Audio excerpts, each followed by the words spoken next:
belief always has to be in something.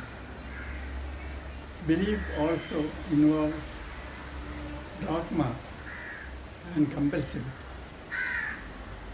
Compulsivity is a technical term in psychology. It is related to the concept of obsession. You have to keep doing something. You must have heard of the washing menu. That is, you have to go on washing your hand. It may be driven by a guilt feeling. When you have a thought coming to your mind repeatedly without your wanting it, it is called obsessive rumination or obsessive thinking. And when it is an overt act, which is coming again and again, it is called a compulsion.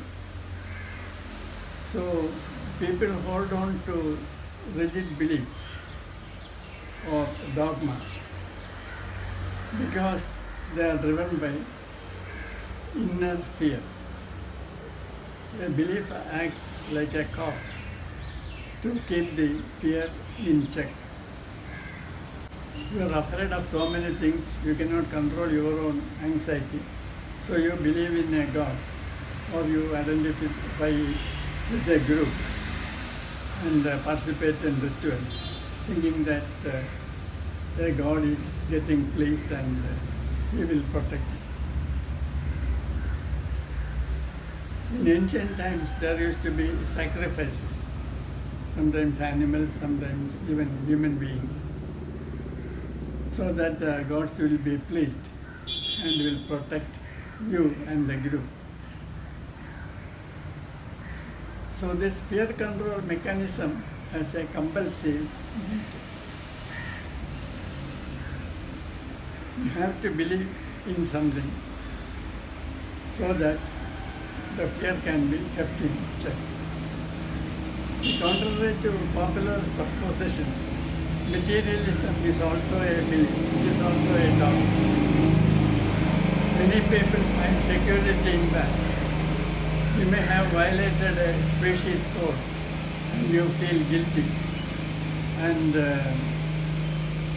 this fear you control by denying the existence of a conscience, a moral code, and also the God.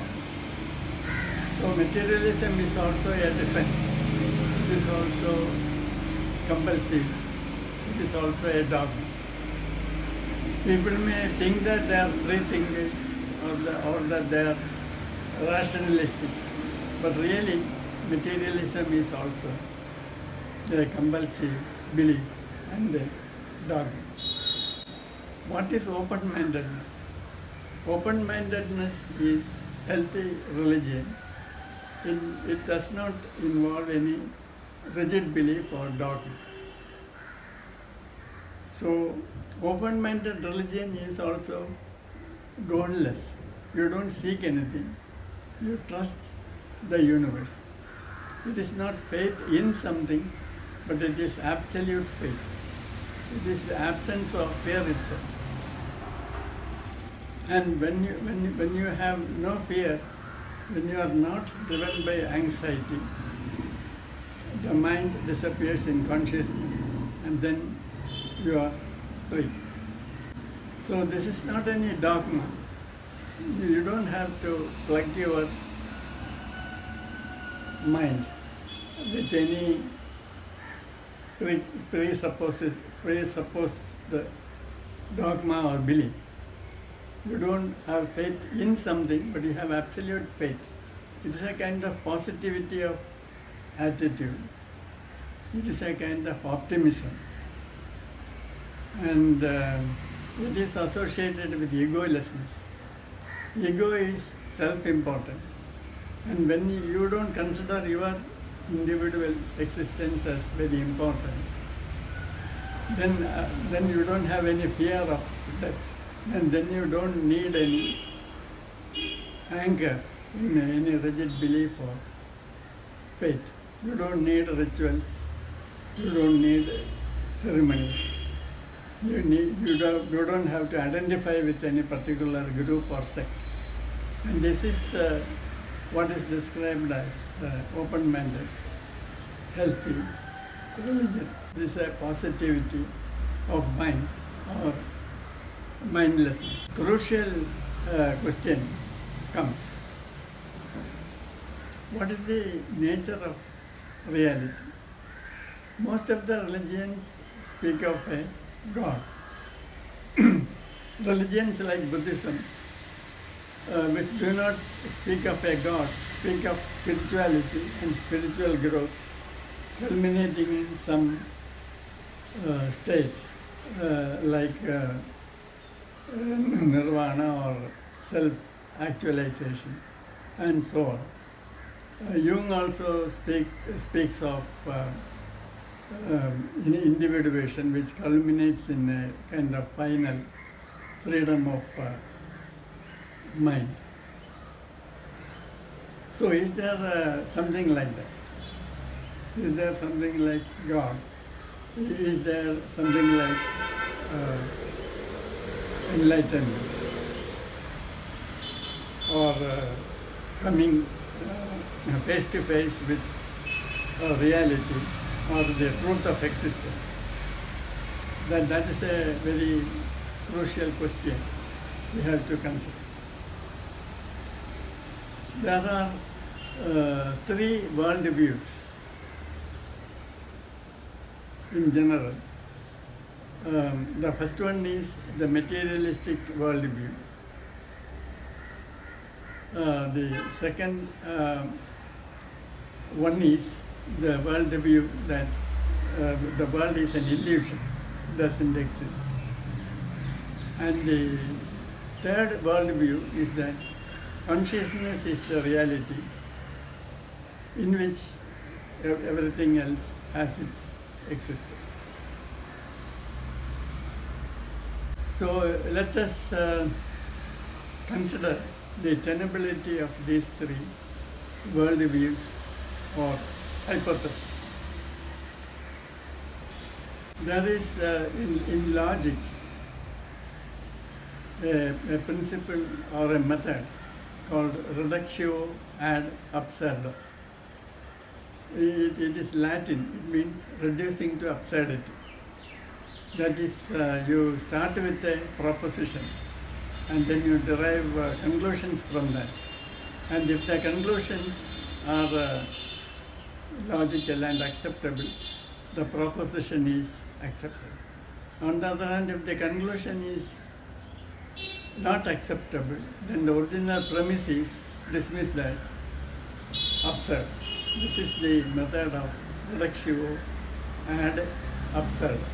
Now let us take the first worldview, which is materialism. The materialistic philosophy supposes that matter is the only reality. Consciousness is an epiphenomenon. That is, consciousness is the product of matter.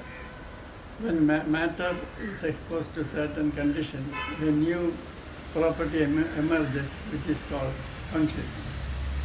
For example, human beings have a brain, and our consciousness is a product of the brain. The brain dies, there is no consciousness. There is no consciousness in the universe except as a product of matter. Now according to the method of reductio ad absurdum, if we accept the premise that consciousness is the product of matter, then the logical conclusion is that the statement is also a product of mechanical operation. When somebody says consciousness is the product of matter, what he means is that it is a certain electrochemical state in his brain. It is just like the computer giving an output. So the computer can produce only something according to an input. It has no independent ways of acting. So if somebody says only matter is real, that means he himself is a machine, and this conclusion is also a mechanical product of electrochemical processes in the machine, which is the brain. So if there is nothing else like matter, it is matter saying that matter is the only reality. So therefore, this is an absurd statement. How can matter talk about the ultimate reality? So our very concept of matter is that it is mechanical, it is not capable of of conceiving any ultimate reality. So we land in absurdity. Therefore, the initial premise is rejected. Now, the second hypothesis is that everything is unreal, nothing exists. It is the nihilistic stand. So if somebody says that everything is unreal, nothing exists, then it means that the person who makes this statement also is unreal. The statement is also unreal.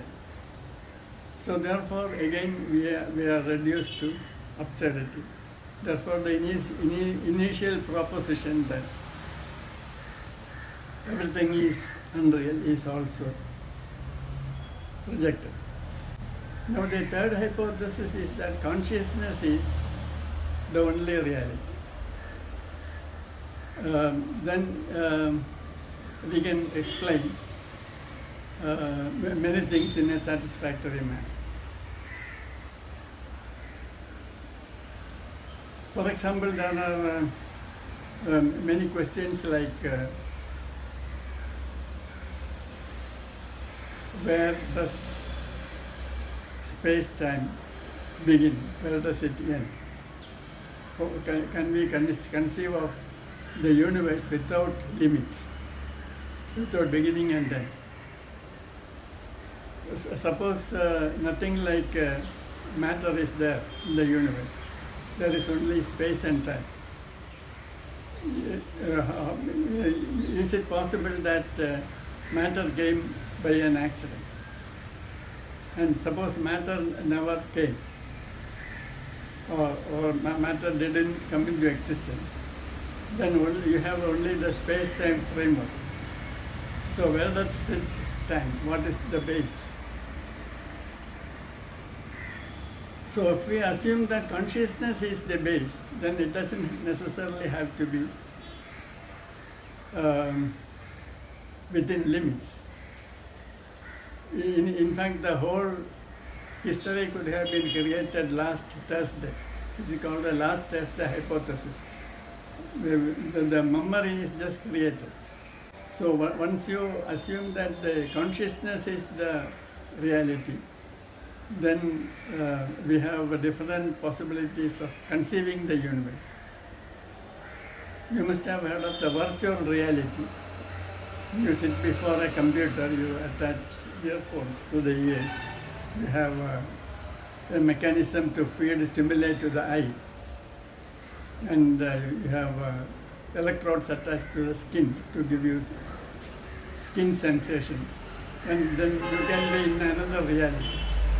You can be made to feel that you are sitting near a waterfall, though you are sitting near the computer. This is called a virtual reality. So virtual reality experiments show that even the present experience can be a virtual reality. It is called the simulation theory of the universe, the holographic universe. A dimensions reality can create the feeling of there being several dimensions, 3 or 4 dimensions, space of 3 dimensions and then time, or space-time can be a single dimension. So all this can be created in consciousness. So once you accept consciousness as the basis of everything, there are options for understanding existence in several different ways. unless you question the very basis of consciousness itself. Once you define consciousness as beyond space and time, and that space and time arise in consciousness, then this problem is also resolved. So the consciousness hypothesis is currently a hypothesis which is coming to be accepted by more and more scientists. It is also the basis of all the religions.